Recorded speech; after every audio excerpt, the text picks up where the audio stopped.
Here at the home of the Miniature Era Club of York in the city of York. We've been at this location since 1955. We expanded in 1965. We've continually made improvements since then, so if you were here as a kid in the 1960s, you will not see the same thing now that you did then. There are some things we like to keep vintage, and we do have some older parts to lap, but we always make continuous improvements.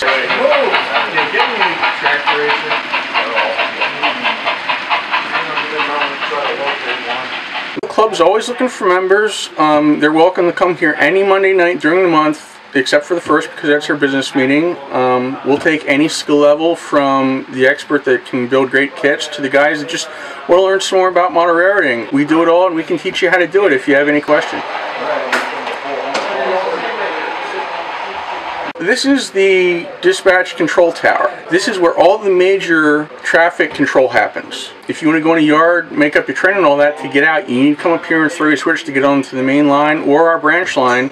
It's just like the real thing. This is where all the magic happens. We don't model an actual railroad, but this way it makes it easy for everybody. That anybody that, like me, I modeled Pennsylvania Railroad and the Western Railroad in the 1940s, but I also modeled Conrail in the 1980s. So we have guys that model all different kinds of railroads, so they can bring their stuff in and everything looks plausible and good. What we do for the public is try to educate them about the role railroads help with the economy and also all the industries associated.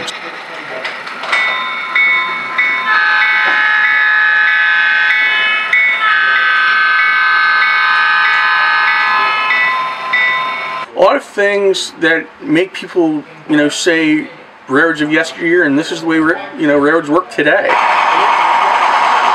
We try and use the most modern technology available to us. From '09 through this year, we underwent a major change and changed our control system. Instead of using basically direct current with power packs you could buy like at a hobby shop, we went to digital command control.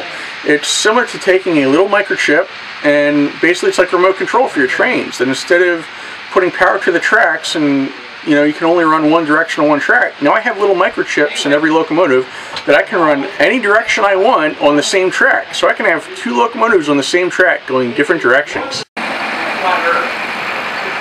I'm like a few of the members here that I actually grew up with it. My father is also a member. Officially, I've been a member since I've been 16. However, I've been around this place since growing up as a kid with my dad belonging. We try to emulate as best as possible the real railroad, but you can't do everything in the space provided. Well, with the rocks and the detail on the cars and the engines and the weathering, all these things are done. A lot of times you see some model railroads, none of the cars are weathered, none of the engines are weathered, and the track work, you got to have somebody that really knows what they're doing put down track work. Even if you break it down, our main line, which encircles our building, is 3 scale miles long.